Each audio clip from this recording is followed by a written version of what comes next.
Normally इस channel पर हम कुकिंग और फूड से रिलेटेड बातें करते हैं, बहुत सारी बातें करते हैं, लेकिन आज मैं एक पर्सनल एक्सपीरियंस आप सबसे शेयर करना चाहती हूँ जिसे मैंने रिकॉर्ड किया था बहुत पहले लेकिन शेयर नहीं कर पाई। बट मुझे लगता है कि ये इंफॉर्मेशन सभी तक पहुंचनी चाहिए और उनको फायदा होना चाहिए। सो 2 years ago in Canada, I was diagnosed with glaucoma and had to go through surgery. तो कैसे क्या हुआ, कैसे हमें पता चला, ये सब इस वीडियो में तो देखिए आप सब। हेलो एवरीवन, कैसे हैं आप सब? I am sure you all must be doing great. So ये वीडियो आज कुछ डिफरेंट होने वाला है, where I am going to share. मैं अपना एक्सपीरियंस शेयर करूँगी, किस तरीके से ग्लॉकोमा हुआ मुझे और उसका ट्रीटमेंट कैसे हुआ। और इस एक्सपीरियंस को शेयर करने का मकसद सिर्फ यही है, लिसन टू योर बॉडी, जो हम नहीं सुनते हैं। हमारी बॉडी हमें कोई भी छोटी मोटी कुछ भी प्रॉब्लम होती है उसके लिए हमें इंडिकेशंस देती है, सिग्नल्स देती है, जिसको कई बार हम इग्नोर कर देते हैं। स्पेशली जो हम मदर्स होती हैं, हम अपने फैमिली के लिए तो बहुत ज़्यादा केयरिंग होते हैं और हर चीज़ को बहुत ज़्यादा टेक ओवर करते हैं, लेकिन अपने साथ जब हमारा कुछ होता है तो हम उसे इग्नोर कर देते हैं। तो मैं यहाँ पर अपना एक्सपीरियंस शेयर करूँगी एंड आई एम श्योर मेरे एक्सपीरियंस से आप सबको भी ये समझने में और ये जानने में बहुत इजी हो जाएगा। पहली बात तो ग्लूकोमा क्या है, और दूसरा कि अगर हमें छोटी सी भी कोई प्रॉब्लम होती है तो हमें डॉक्टर के पास ज़रूर जाना है। तो ये स्टार्ट हुआ जून के महीने में। मुझे आई साइट में, विजन में कभी कुछ भी प्रॉब्लम नहीं था। ग्लासेस नॉर्मली हम सब पहनते ही हैं, तो वो मैं पहनती थी। अदरवाइज़ विजन वाइज मुझे कुछ भी प्रॉब्लम नहीं थी और मैं बिल्कुल रात को ठीक से सोई और मुझे ऐसा कुछ भी नहीं लगा कि मेरे साथ कुछ प्रॉब्लम हो रही है। और जब मैं सुबह सोकर उठी तब भी शायद मैंने अपने चेहरे पर गौर नहीं किया कि मेरे साथ कुछ प्रॉब्लम है। लेकिन थोड़ी देर बाद मेरे घर में सबने मुझे कहना शुरू किया कि मेरी जो लेफ़्ट आई है वो बहुत ज़्यादा रेड हो रही है। तो मैंने जस्ट नॉर्मली लिया और मैंने कहा कोई बात नहीं, मेरे पास रोज़ वाटर है, मैं उसे डाल लूँगी। मेरे पास दवाई है रिफ़्रेश करके जो हम डालते हैं यूजुअली, मैं डाल लूँगी, ठीक हो जाएगा, ये कोई बहुत बड़ी बात नहीं है। और थोड़ा सा और टाइम पास हो गया तो उसके बाद सब मुझे कहने लगे कि नहीं, ये तो बिल्कुल ऐसे लग रहा है ब्लड रेड हो गया है और इसको देखना भी बहुत मुश्किल लग रहा है, तो वी शुड डू समथिंग। तो मैंने कहा चलो कोई बात नहीं, हम फार्मेसी में चलते हैं और फार्मासिस्ट से पूछते हैं, हो सकता है वो हमारी कुछ हेल्प कर दे। तो कोई बड़ी प्रॉब्लम नहीं है, कई बार आंख लाल हो जाती है। और उसके पीछे एक रीज़न ये भी था कि हमने कुछ दिन पहले ही अपने घर में पेंट कराया था और 2 साल पहले भी मेरे साथ ये एक्सपीरियंस हुआ था कि मैंने एक अपने ड्रेसर को पेंट किया और उसके बाद मेरी आई थिंक यही सेम आई थी जो हल्की सी रेड हो गई थी। तो उस टाइम भी मैंने कहा कि नहीं, ये तो पेंट की फ्यूम्स की वजह से हुआ होगा, और दवाई डाली, रोज़ वाटर डाला and I was all right and we forgot all about it. तो मुझे अभी भी लगा कि ये पेंट की वजह से ही होगा शायद। तो एनी हाउ हम फार्मेसी पे गए और फार्मासिस्ट को हमने पूरी बात बताई। तो उसने कहा कि, और तब तक मुझे थोड़ी सी पेन स्टार्ट हो चुकी थी जो मैंने किसी से शेयर नहीं की थी। तो मैंने उसको कहा कि आँख तो रेड है लेकिन इसके साथ मुझे पेन भी हो रही है। तो उसने मेरी बात पूरी सुनी और उसने कहा कि अगर रेड होती है सिर्फ आई तो कोई प्रॉब्लम नहीं है, लेकिन अगर आपको पेन हो रही है तो मैं आपको कोई भी मेडिसिन सजेस्ट नहीं करूँगी एंड बेटर है कि आप इमीडिएटली हॉस्पिटल जाएं। तो हमने वहीं से, हम किसी भी तरह से कोई प्रिपेयर नहीं थे हॉस्पिटल में जाने के लिए, हम इमीडिएटली वहाँ फार्मेसी से हम चले गए हॉस्पिटल। अब हॉस्पिटल में यहाँ पर बहुत लॉन्ग क्यू है, इमरजेंसी में जाना पड़ा और नर्स ने मुझे देखा और उसने कहा कि 15 घंटे की वेट है अगर आप कर सकते हैं।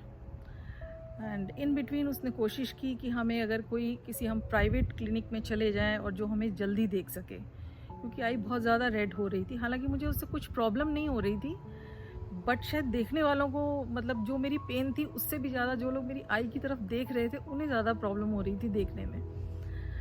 तो हमने कहा ठीक है, कोई बात नहीं, अगर हमें कहीं पर भी अपॉइंटमेंट नहीं मिल रही है प्राइवेट में तो हम 15 घंटे का वेट करेंगे। लेकिन तब तक हमें ये समझ में आ गया था कि शायद कोई वेन बस्ट हो गई है, उसकी वजह से वो ब्लड है जो आईज में हमें नज़र आ रहा है। एनी हाउ 15 घंटे की वेट शुरू हो गई और 15 घंटे के बाद ऑलमोस्ट शाम को 4 बजे हम हॉस्पिटल पहुंचे थे और नेक्स्ट डे अराउंड 8:30 पर मेरी टर्न आई और डॉक्टर ने मुझे देखा और देखने के बाद उन्होंने पूरी बात भी सुनी। मैंने उन्हें ये भी बताया कि शायद मेरा ब्लड प्रेशर कई बार हाई हो जाता है, उसकी वजह से मैं तो ऐसा सोच नहीं सकती थी कि मुझे कोई बहुत बड़ी प्रॉब्लम है। और पेंट वाला भी मैंने उनसे डिस्कस किया, पूरा उनको पूरी बात बताई। 2 साल पहले भी एक बार रेड हुआ था, मैंने ये भी उनको बताया। उन्होंने मेरी पूरी बात सुनी। उसके बाद उन्होंने मेरी आइज़ का चेकअप किया, कैमरे से मेरी आँख को देखा, वो एक नॉर्मल जीपी थे, तो बहुत अच्छे से देखा। और फिर उन्होंने मुझे कहा कि क्या आपकी घर में फैमिली हिस्ट्री में किसी को ग्लूकोमा है? अब ग्लूकोमा तो मुझे थोड़ा आइडिया था कि क्या होता है, तो मैंने कहा नहीं, मेरे नॉलेज में तो ऐसा कुछ नहीं है कि किसी को है। तो ही सेड मेरी आपकी आंखों में मुझे बहुत ज़्यादा प्रेशर नज़र आ रहा है, बहुत ज़्यादा प्रेशर है, सिर्फ लेफ़्ट में नहीं, रेड में, राइट में भी। और रेडनेस तो बिनाइन है, उसकी तो कोई वो नहीं है, वो तो थोड़े टाइम के बाद ख़त्म हो जाएगी। लेकिन I am more concern about जो आपकी आइज़ में प्रेशर है। तो खैर उन्होंने मुझे चेक किया और उन्होंने, he was so kind, he was so nice. उन्होंने खुद कोशिश करनी शुरू की कि वो किसी प्राइवेट क्लिनिक में मुझे इमीडिएटली अपॉइंटमेंट दिलवा सकें। और उन्होंने उनकी कोशिश रंग भी लाई। जो 15 घंटे की वेट थी वो बहुत लंबी थी, लेकिन आगे का जो उन्होंने प्रोसेस किया, आई अप्रिशिएट कि वो बहुत अच्छा था और बहुत ही क्विक था। तो उन्होंने पता किया प्राइवेट क्लिनिक में, मुझे अपॉइंटमेंट मिला और उन्होंने मुझे कहा कि ये जो आपका हो सकता है, मेरे हिसाब से शायद वो आपको कोई मेडिकेशन देंगे, जो ड्रॉप्स होंगी आपको डालनी पड़ेंगी और उसके बाद आप ठीक हो जाएंगी। लेकिन कुछ केसेस में कुछ और ट्रीटमेंट भी दिया जाता है, इट डिपेंड्स। मैं कुछ ज़्यादा नहीं बता सकता, ये आपको जो स्पेशलिस्ट हैं वही बताएंगे। एनी हाउ वापस आ गए घर और घर आने के बाद पूरी हमने सर्च की कि ग्लूकोमा होता क्या है। तो अब लग रहा था कि देखो क्या होता है। कहीं से ये भी आवाज़ आ रही थी कि नहीं ऐसा कुछ नहीं होगा। लेकिन रियलिटी में जो वो प्रेशर बता रहे थे, उससे पहले मैंने कभी भी वो प्रेशर शायद महसूस नहीं किया या मैंने कभी उसको बहुत ज़्यादा उसकी तरफ ध्यान नहीं दिया। लेकिन अब मुझे लग रहा था कि हाँ, मेरी आइज़ में कुछ प्रेशर है, जो ये नहीं कि मैं किसी चीज़ के ऊपर कॉन्सेंट्रेट कर रही हूँ तो वो मुझे प्रेशर समझ में आ रहा है। वो प्रेशर तब भी था जब मैं सो रही हूँ, और वो सोते टाइम जो होता था वो बहुत ज़्यादा तकलीफ़ दे रहा था मुझे, और वो चलते फिरते भी हो रहा था। वो कभी भी किसी भी टाइम वो प्रेशर हो रहा था। उन्होंने मुझे कुछ ड्रॉप्स दी थी जो मुझे डालनी थी, और इस दौरान हमने भी इधर उधर छानबीन की, पता लगाने की कोशिश की कि क्या हो सकता है, क्या नहीं हो सकता है। एनी हाउ हम आई थिंक 3 या 4 दिन के बाद ही हमारी अपॉइंटमेंट थी। हम स्पेशलिस्ट के पास गए और स्पेशलिस्ट ने देखने से पहले ही उन्होंने मेरी रिपोर्ट वगैरह देखते ही उन्होंने बोला कि ये तो small acute attack of glaucoma है इनको। और जिस तरीके से उन्होंने हमें समझाया कि ग्लूकोमा क्या होता है, मैं उसी तरीके से आपको समझाऊंगी।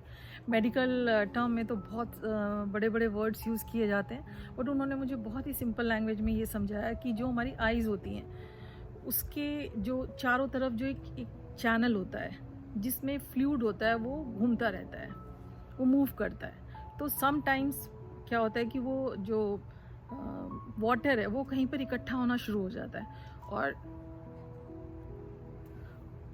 वो इकट्ठा होना शुरू हो जाता है और उसकी वजह से प्रेशर बन जाता है आइज़ में। और वो प्रेशर इतना ज़्यादा होता है कई बार कि आप उसको टॉलरेट नहीं कर सकते। तो उन्होंने, डॉक्टर ने जो मुझे बताया कि मेरी जो आई की टिप होती है यहाँ पे वो ब्लॉकेज है और उसकी वजह से मुझे ये प्रेशर हो रहा है। एंड उन्होंने सजेस्ट किया कि मुझे लेज़र थेरेपी के लिए जाना पड़ेगा, लेज़र ट्रीटमेंट कराना पड़ेगा एज सून एज़ पॉसिबल।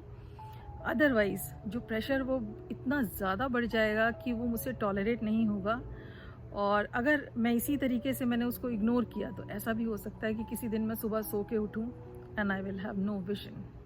मैं देखूं कि मुझे कुछ दिखाई नहीं दे रहा, ऐसा भी हो सकता है। तो अब ये तो बहुत ज़्यादा इमरजेंसी हो रही थी, जो कि जिसके लिए हमें फटाफट डिसीजन लेना था। और उन्होंने कहा कि 4 दिन के बाद की मैं आपको डेट दूंगी, ये कंफर्म करने के बाद कि मुझे हॉस्पिटल में जाना पड़ेगा और वहाँ देखना पड़ेगा, क्योंकि जो भी इसका ट्रीटमेंट होगा उसकी जो मशीन्स हैं, everything is available only there. और उसके बाद मैं आपको कंफर्म करूँगी। एंड आई वुड सजेस्ट कि आप जितना जल्दी हो सके इसके ट्रीटमेंट करा लें, नहीं तो आपको बहुत ज़्यादा परेशानी होने वाली है। अब जो हमारे पास बीच का गैप का टाइम था, उसमें हमने सब तरफ से पता किया, क्योंकि एकदम से लग रहा था कि आइस का मामला है, लेज़र ट्रीटमेंट कराना है, कहीं कुछ और ना हो जाए, कुछ समझ में नहीं आ रहा था। खैर हमने अपनी सर्च करी, हमने जो कुछ अपने जानने वाले थे मेडिकल उसमें लाइन में, उनसे भी हमने डिस्कस किया। और थैंकफुली मेरा एक स्टूडेंट था जिसने मुझे बहुत अच्छा गाइड किया। उसने मेरी पूरी रिपोर्ट्स देखी और उसने मुझे कहा कि नहीं, लेज़र थेरेपी ही इसका ओनली ऑप्शन है आपके केस में। थैंक यू मिलन, अगर तुम ये मेरा वीडियो देख रहे हो तो उसने मुझे सजेस्ट किया। और उसके बाद हमने 1-2 जगह से और भी ट्राई किया, और फिर हम पूरी तरह से कंफर्म हो गए कि नहीं, अभी कन्विंस थे हम बिल्कुल कि नहीं, जो हमें ट्रीटमेंट दिया जा रहा है वो बिल्कुल ठीक है, बिल्कुल राइट डायरेक्शन में जा रहा है वो। और उसके बाद हम पहुंच गए 19 जून आई गेस था वो दिन। और तब तक ये हो चुका था कि प्रेशर बनना, मतलब मुझे अब महसूस होना शुरू हो चुका था।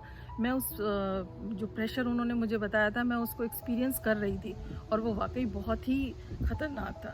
वो इतना ख़तरनाक था कि आपको समझ में नहीं आता कि आप अपनी आइज़ खुली रखें या आपकी आइज़ बंद हैं तो आप उसको खोल लें, वो कैसे ख़त्म होगा कुछ समझ नहीं आ रहा था।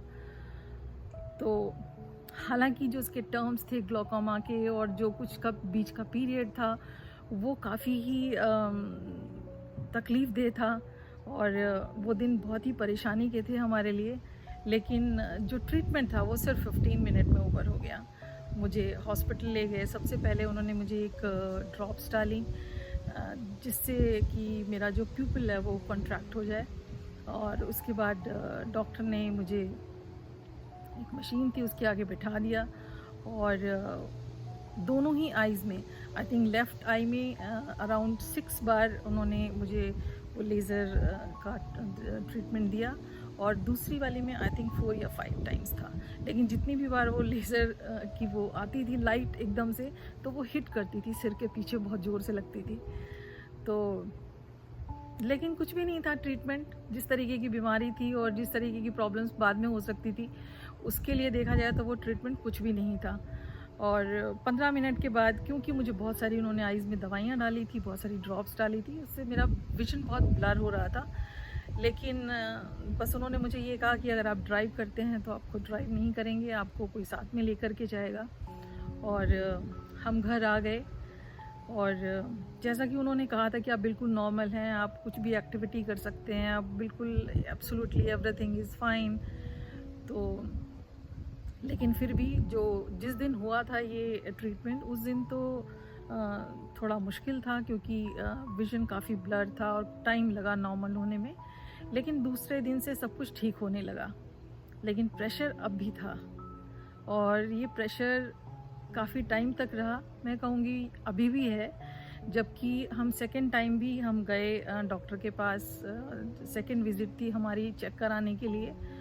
तो तब भी उन्होंने चेक किया और उन्होंने कहा एवरीथिंग इज़ गुड, जो भी ट्रीटमेंट आपको दिया गया है वो बिल्कुल ठीक हुआ है, और उसमें कोई भी दिक्कत नहीं है। द ओनली थिंग इज़ कि आपको वंस इन अ ईयर एक स्पेशलिस्ट के पास जाकर के अपनी आइज़ को टेस्ट कराना होगा। ग्लासेस हमेशा पहनने होंगे, क्योंकि मेरा नंबर तब तक चेंज हो चुका था। और सन में नहीं जाना है, सनलाइट डायरेक्टली नहीं लेनी है। लेकिन इस बीच कहीं से एक कैटरैक्ट भी निकल आया कि अब कैटरैक्ट भी डेवलप हो रहा है। सो लेट्स सी कि अब उसका क्या होता है अंजाम, वो कितना टाइम लेगा मैच्योर होने में और क्या होगा। बट वो तो एक नॉर्मल थिंग है, आई थिंक यूजुअली हो ही जाती है जैसे जैसे हमारी एज बढ़ती है। तो ये थी पूरी मेरी जर्नी और मेरा एक्सपीरियंस यहाँ कनाडा में। बस इसको शेयर करने में जब बहुत दिनों से सोच रही थी कि मैं अपने एक्सपीरियंस को शेयर करूं, शायद मेरे एक्सपीरियंस से दूसरों को कोई फ़ायदा हो। क्योंकि अक्सर ऐसा होता है। शायद मैं भी अगर मेरे साथ मेरे फैमिली मेम्बर्स नहीं होते, मेरे बच्चे नहीं होते तो इग्नोर कर देती, मैं भी ड्रॉप्स डालती और रोज़ वाटर डालती और आइस पैक लगाती और वो तो रेडनेस थी वो थोड़े दिन में ठीक ही हो जाती। लेकिन उसके पीछे जो प्रॉब्लम थी वो तो रहती, वो तो कभी ख़त्म नहीं होती। तो शायद मुझे सब ने कहा कि नहीं नहीं ये तो बहुत ज़्यादा रेड है, आपको जाना पड़ेगा डॉक्टर के पास। और मैं गई और फिर वो 15 घंटे का लंबा मैंने इमरजेंसी में वेट भी सहा। लेकिन उसके बाद जो कुछ हुआ वो बहुत ही अप्रिशिएट करने वाला था और बहुत ही अच्छा था। तो हम सबको भी शायद सुनना चाहिए, हमारी बॉडी जब हमसे कुछ कुछ कहती है और डॉक्टर के पास फ़ौरन हमें डॉक्टर को कंसल्ट करना चाहिए। अगर छोटी सी भी कोई प्रॉब्लम होती है तो उसे इग्नोर नहीं करना चाहिए। शायद मैं अपने एक्सपीरियंस से जो मैंने सीखा अपनी लाइफ में वो यही है कि छोटी सी भी प्रॉब्लम है तो हमें उसे इग्नोर नहीं करना है, हमें फ़ौरन डॉक्टर के पास जाना है, हमें मेडिकेशन लेनी है, डॉक्टर की सलाह को मानना है। हमें नहीं पता ये इतना बड़ा हमारी बॉडी में जो नेटवर्क है इतना बड़ा, उसके अंदर क्या हो रहा है। बाहर से तो हम सब कुछ मेक ओवर कर लेते हैं, हम चले जाते हैं पार्लर्स में और सब कुछ ठीक करा लेते हैं, लेकिन अंदर तो डॉक्टर ही कर सकता है, उसी को पता होता है। तो और हम नहीं जानते कि अंदर हो क्या रहा है। तो अगर ज़रा सा भी कुछ हमें इंडिकेशन मिलती है तो हमें उसकी वो ज़रूर उसके ऊपर तवज्जो देनी चाहिए और उस पर ध्यान देना चाहिए। और आई थिंक ये वीडियो बहुत लंबा हो गया। तो आई होप कि मेरे इस एक्सपीरियंस को से आप लोगों को कुछ समझ में आएगा कि अपनी किसी भी छोटी सी भी प्रॉब्लम को इग्नोर नहीं करना है। और इसी के साथ thank you for watching, thanks for giving your time, bye bye.